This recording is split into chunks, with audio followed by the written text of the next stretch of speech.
आज हम प्रैक्टिकल का CC4 ज्योग्राफी का क्वेश्चन नंबर 1 देखेंगे, यानी कि डॉट मैप।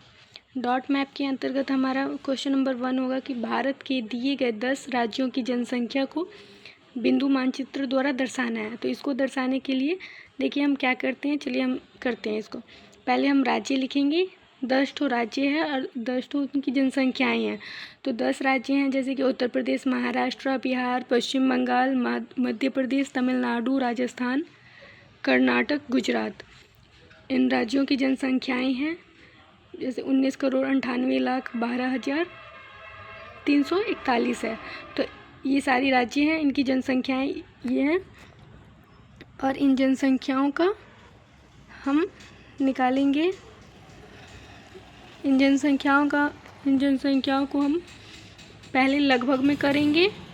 पहले ये हमारी जनसंख्या, ये हमारा क्वेश्चन हो गया। ये क्वेश्चन होने के बाद हम इसका उत्तर करेंगे। उत्तर के लिए हम पहले लाइन से, ये हमारा लाइन से हमने लिख दिया है, 10 राज्य लिख दिए हैं, इनकी ये है जनसंख्याएं लिख दी हैं और जनसंख्या का लगभग में लिखना है। तो लगभग में इधर लिखा हुआ है और बिंदु की संख्या, तो हम जनसंख्या और ये लिखे हैं, तो इसका लगभग कितना होगा। जैसे कि 19,98,00,000 है, यानी कि 20 करोड़ के लमसम है, तो हम लोग 20 करोड़ लिख दिए हैं उत्तर प्रदेश का जनसंख्या लगभग में। फिर महाराष्ट्र का जनसंख्या है 11,23,74,333 है, तो हम इसका लगभग में करेंगे 11,20,00,000 कर देंगे, क्योंकि जो हमें आसान पड़ेगा फिर उस तरीके से हमें बनाना है सवाल। क्योंकि इसको हम जितना छोटा रखेंगे, हमको इसको मानचित्र में जो बिंदुओं की संख्या है इसको भारत के मैप में डिनोट भी करना है, इसलिए इसको हमें ध्यान में रखना है। तो हम इस प्रकार ये 10 राज्यों को लिख लेंगे लाइन से, जैसे उत्तर प्रदेश, महाराष्ट्र, बिहार, पश्चिम बंगाल, आंध्र प्रदेश, मध्य प्रदेश, तमिलनाडु, राजस्थान, कर्नाटक और गुजरात। और इसी प्रकार इनकी जनसंख्याएं, इसी प्रकार जनसंख्या लगभग थोड़ा सा कम या थोड़ा सा ज़्यादा हो सकता है, लगभग में आप कर सकते हो। फिर अब हम करेंगे इसका इसको डॉट मैप, 1 डॉट हमको मानना पड़ेगा, क्योंकि इसको हमको मानचित्र में, भारत के मैप में इसको दर्शाना भी है कि 1 डॉट किसके बराबर है। तो हम अधिकतम जनसंख्या लेते हैं 20 करोड़ और न्यूनतम जनसंख्या लिखते हैं कितना, इकाई, दहाई, सैकड़ा, हज़ार, 10,000, लाख, 10 लाख, करोड़, 6 करोड़ लेते हैं। अधिकतम जनसंख्या ये है, न्यूनतम जनसंख्या 6 करोड़ है। जैसे कि अधिकतम जनसंख्या इसी में से हमने लिया है, मतलब किस राज्य का अधिकतम है, तो उत्तर प्रदेश का अधिकतम है, न्यूनतम है गुजरात का।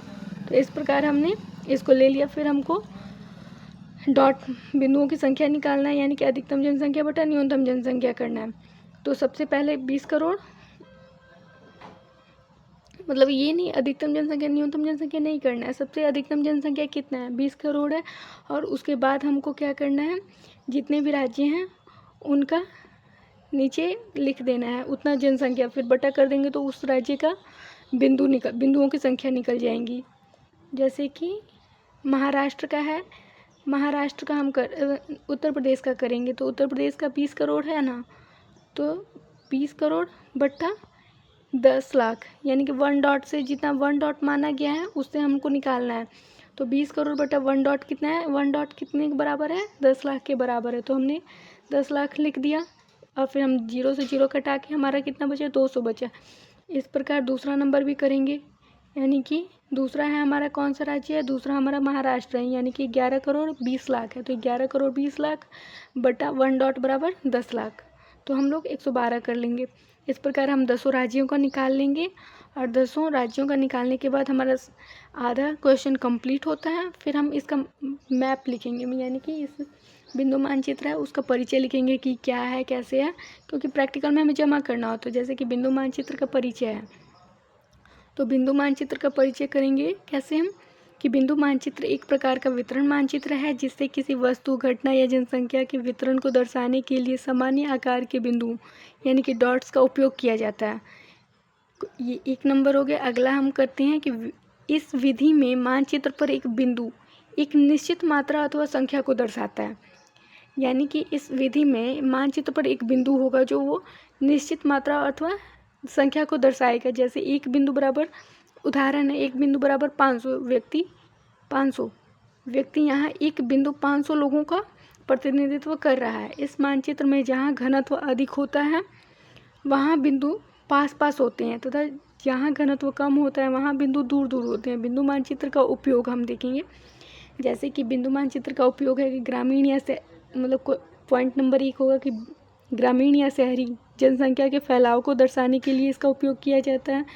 पॉइंट नंबर 2, विभिन्न प्रकार के संसाधन के वितरण को दर्शाने के लिए खनिज, वन या कृषि उत्पादन इत्यादि में भी बिंदु मानचित्र का उपयोग होता है। पॉइंट नंबर 3 है कि विभिन्न आर्थिक गतिविधियों में, जैसे व्यवसायों, कारखानों या आर्थिक गतिविधियों के स्थानों को दर्शाने के लिए भी होता है। पॉइंट नंबर 4 है किसी विशेष घटना के स्थानों या पैटर्न को दर्शाने के लिए भी किया जाता है किसका, बिंदु मानचित्र का उपयोग।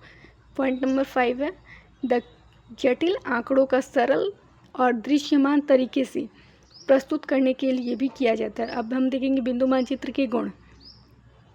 बिंदु मानचित्र के गुण है, इस मानचित्र को सामान्य व्यक्ति भी पढ़ सकता है। सबसे अच्छा इसका गुण है कि इस मानचित्र को सामान्य व्यक्ति भी पढ़ सकता है और समझ भी सकता है कि कहाँ भीड़ या मात्रा ज़्यादा है तथा कहाँ कम है। अगला पॉइंट है यदि इसे सही तरीके से बनाया जाए, अर्थात भौतिक विशेषताओं जैसे कि पहाड़, नदी, जंगल को ध्यान में रखकर बनाया जाए तो यह वितरण जनसंख्या का सबसे सटीक चित्र प्रस्तुत करता है। पॉइंट नंबर 3 है इस विधि में सीमाओं का कोई बंधन नहीं होता, जैसे कोरोप्लेथ में होता है। कोरोप्लेथ में मानचित्र पूरे जिले में भर दिया जाता है। अगला है बिंदु मानचित्र के दोष या सीमाएं। तो है इस मानचित्र को बनाने के लिए बहुत धैर्य तथा कौशल की आवश्यकता होती है। इसका दोष है यानी कि हमें बहुत ध्यान से इसको बनाना पड़ता है, क्योंकि कहाँ देखना है कि कहाँ नदी गुजर रही है कहाँ, या अगर हम वैसे बना देंगे कि जहाँ पे नदी है तो जानते हैं कि 1 डॉट बराबर 10 लाख हैं, तो नदी में ही हम सबको प्रवाहित कर देंगे, इसलिए हमें ये बात ध्यान में रखना है। पॉइंट नंबर 2 है कि बिंदुओं को समान आकार का बनाना तथा इसे सही जगह पर लगाने के लिए काफ़ी समय लगता है। हमारा ये सारा बिंदु मानचित्र का दोष और सीमा खत्म हुआ। अब हम इसको मैप पे दर्शा देंगे। जैसे ये मैप हो गया हमारा, ये भारत का मानचित्र हो गया। ये हम हल्का छोटा कर देते हैं और ये लिखेंगे बिंदु मानचित्र, ऊपर लिख देंगे ये डॉट है, यानी कि 1 डॉट 10 लाख को दर्शाता है, प्रेजेंट करता है। तो ऐसे जितने भी राज्य हमारे हैं उन राज्यों को लिख देंगे। ऐसे मानचित्र बनाएंगे तो अच्छा मार्क्स मिलेगा। और 1 डॉट बराबर 10 लाख कर देंगे। और इस प्रकार हमारा डॉट मैप फिनिश हुआ, देखिए। और इसको हम अपने प्रैक्टिकल फाइल में जमा कर सकते हैं। Thank you.